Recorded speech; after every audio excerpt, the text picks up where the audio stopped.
Hello, എല്ലാവർക്കും നമ്മുടെ ചാനലിലേക്ക് സ്വാഗതം. Big boss Malayalam season 7 episode number 88. എപ്പിസോഡിലോട്ട് പോകുന്നതിന് മുന്നേ തന്നെ ലൈവിൽ കൺഫെഷൻ റൂമിലേക്ക് ബിഗ് ബോസ് വിളിപ്പിക്കുന്നുണ്ട് അനുമോളെ. അപ്പോൾ അനുമോൾക്കാണെങ്കിൽ കഴിഞ്ഞ ദിവസം ഉണ്ടായ ആദില നൂറ അവർ തമ്മിലുള്ള പ്രശ്നത്തിൽ ആ ഒരു വിഷമത്തിലായിരുന്നു. അപ്പോൾ ബിഗ് ബോസ് പറയുന്നുണ്ട് എന്ത് പറ്റി അനുമോളെ, മനസ്സിലുള്ളതൊക്കെ തുറന്നു പറഞ്ഞോളാനൊക്കെ പറയുന്നുണ്ട്. അപ്പോൾ അനുമോൾ ചോദിക്കുന്നുണ്ട്, ബിഗ് ബോസെ ഞാനിവിടെ PR ബലത്തിലാണോ നിൽക്കുന്നത്, ബിഗ് ബോസിന് അങ്ങനെ തോന്നുന്നുണ്ടോ എന്നൊക്കെ ചോദിക്കുന്നുണ്ട് ബിഗ് ബോസിനോട്. അപ്പോൾ ബിഗ് ബോസ് പറയുന്നുണ്ട് ഒരിക്കലുമല്ല, നമ്മുടെ പ്രേക്ഷകരുടെ പിന്തുണ ഇല്ലാതെ ഇവിടെ നിൽക്കാൻ പറ്റില്ലെന്നൊക്കെ. കൂടാതെ ആദിലയും നൂറയും തമ്മിലുള്ള ആ ഒരു പ്രശ്നത്തിൽ അവരുമായിട്ടുള്ള പ്രശ്നങ്ങൾ ഉണ്ടായ വിഷമങ്ങളൊക്കെ ഷെയർ ചെയ്യുന്നുണ്ട്. അപ്പോൾ ബിഗ് ബോസ് പറയുന്നുണ്ട് ഇവിടെ അതിജീവനമാണ് പ്രധാനം, ഗെയിമിലേക്ക് കോൺസെൻട്രേറ്റ് ചെയ്യൂ, അതുപോലെ തന്നെ നല്ല മോട്ടിവേഷൻ കൊടുത്തൊക്കെ അനുമോളെ വിടുന്നുണ്ട് കേട്ടോ. എപ്പിസോഡിൽ ഇന്ന് കിച്ചൺ പ്രോബ്ലം ഒന്നും അധികം ഉണ്ടായിട്ടില്ല കേട്ടോ. പ്രോബ്ലം ഇന്ന് വളരെ ശാന്തമായിട്ടുള്ള ഒരു കിച്ചണാണ് നമുക്ക് കാണാൻ പറ്റിയത്. അതുപോലെ തന്നെ നെവിൻ്റെ ഐഡിയാസ്, ചിരട്ടപ്പൊട്ടുണ്ടാക്കുന്ന പുതിയ ഐഡിയാസും ക്രിയേറ്റിവിറ്റിയൊക്കെയാണ് കാണിച്ചത്. അത് അടിപൊളിയായിട്ട് തോന്നി. നെവിന് നമുക്കറിയാം കഴിഞ്ഞ ഒരു വീക്സ് മുഴുവൻ നെവിൻ വയലൻസ് ആയിരുന്നു അല്ലേ. കുറച്ചുകൂടി ശ്രദ്ധിച്ച് കളിച്ചിരുന്നെങ്കിൽ സൂപ്പറായേനെ. ഇന്നത്തെ എപ്പിസോഡിൽ നെവിൻ പലതവണ അനുമോളുടെ അടുത്ത് പോയി സംസാരിക്കുന്നുണ്ട്, പ്രശ്നമൊക്കെ സോൾവ് ചെയ്യാൻ ശ്രമിക്കുന്നുണ്ട് കേട്ടോ. ഇപ്പോൾ ഗെയിമിൻ്റെ ഭാഗമായിട്ടാണേലോ അല്ലാതെയോ പരസ്പരം അങ്ങോട്ടും ഇങ്ങോട്ടും ഉണ്ടായിട്ടുള്ള പ്രശ്നങ്ങളൊക്കെ ഒന്ന് മാറട്ടെ അല്ലേ. ഈ സീസണൊക്കെ അവസാനിക്കാറായില്ലേ. നിങ്ങളുടെയൊക്കെ അഭിപ്രായത്തിൽ എങ്ങനെയാണ്, നിവിൻ ടോപ്പ് 5 കാണോ അതോ ഔട്ടാവോ, എന്താണ് അഭിപ്രായം? എല്ലാവരും ഒന്ന് കമൻറ്റ് ചെയ്യണേ.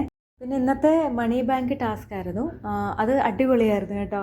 ഒരു 3.5 ലക്ഷം രൂപ ഒറ്റ ടാസ്ക് ലഭിക്കുന്ന ഒരു സൂപ്പർ ടാസ്ക് ആയിരുന്നു. ഇനി ഈ ടാസ്ക് കളിച്ച് പൈസ ലഭിക്കുന്ന ഇങ്ങനത്തെ ഇത്തവണത്തെ ബിഗ് ബോസിൻ്റെ ഈ ഒരു ഗെയിം നന്നായിട്ടുണ്ട്, അടിപൊളിയായിട്ട് എനിക്ക് തോന്നി കേട്ടോ. അപ്പം നമുക്ക് എല്ലാവർക്കും അതിൽ പാർട്ടിസിപ്പേറ്റ് ചെയ്യാനും പറ്റുന്നുണ്ട്.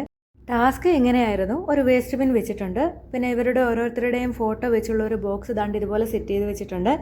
അപ്പോൾ ഇവരുടെ ഫോട്ടോ വെച്ചിരിക്കുന്ന ആ ബോക്സ് നമ്മുടെ വേസ്റ്റ് ബിന്നിൽ കൊണ്ടിട്ടാൽ ആ ആൾ ഔട്ടാകും. അങ്ങനെ ലാസ്റ്റിൽ ഒരാൾക്ക് പ്രൈസ് കിട്ടും. 4 റൗണ്ടായിട്ടായിരുന്നു ഈ ഒരു ടാസ്ക്. അപ്പോൾ ഗ്രൂപ്പായിട്ടൊന്ന് കളിച്ചിരുന്നെങ്കിൽ ഒന്നും കൂടെ അടിപൊളിയായേന്. പിന്നീട് അതൊന്ന് കിട്ടുന്ന എമൗണ്ട് ഒന്ന് ഷെയർ ചെയ്ത് കൊടുത്താൽ മതിയായിരുന്നു. വെറും 100 അത് പ്ലാൻ ചെയ്ത് തന്നെ കളിച്ചു കേട്ടോ.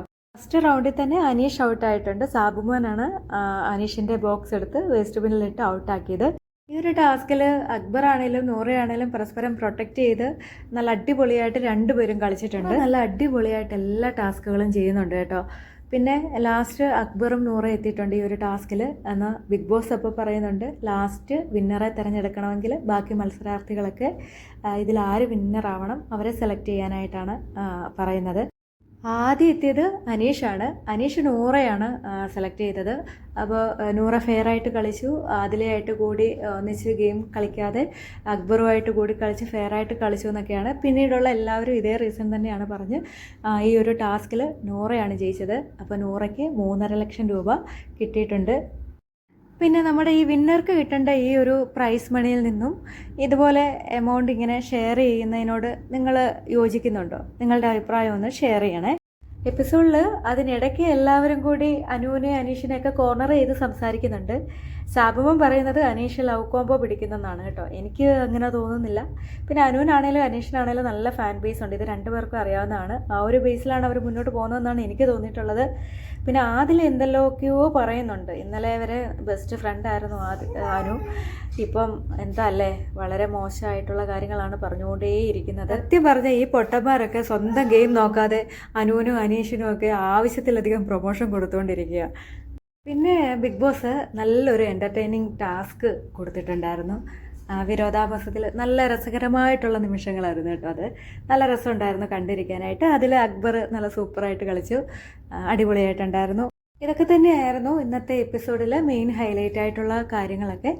പിന്നെ കിച്ചടി വെച്ച് അക്ബർ പാടിയ ആ ഒരു പാരഡി സോങ്, അനുവിനെ വെച്ച് പാടിയ സോങ് ഒക്കെ നല്ല രസമുണ്ടായിരുന്നു. വലിയ ബഹളമൊന്നും ഇല്ലാത്ത എപ്പിസോഡായിരുന്നു അല്ലേ. അപ്പോൾ ഇനി ടോപ്പ് 5ലേക്ക് ഇനി കിടക്കാൻ ഏതാനും 2 ആഴ്ചയും കൂടെയൊക്കെ ഉള്ളൂ. അപ്പോൾ നിങ്ങളുടെയൊക്കെ അഭിപ്രായത്തിൽ ടോപ്പ് 5ൽ വരുന്ന ആരൊക്കെ ആയിരിക്കും, നിങ്ങളുടെ ഇഷ്ടപ്പെട്ട മത്സരാർത്ഥി ആരാണെന്നൊക്കെ ഒന്ന് കമൻറ്റ് ചെയ്യുക. അപ്പോൾ അടുത്ത എപ്പിസോഡുമായിട്ട് കാണാം. താങ്ക്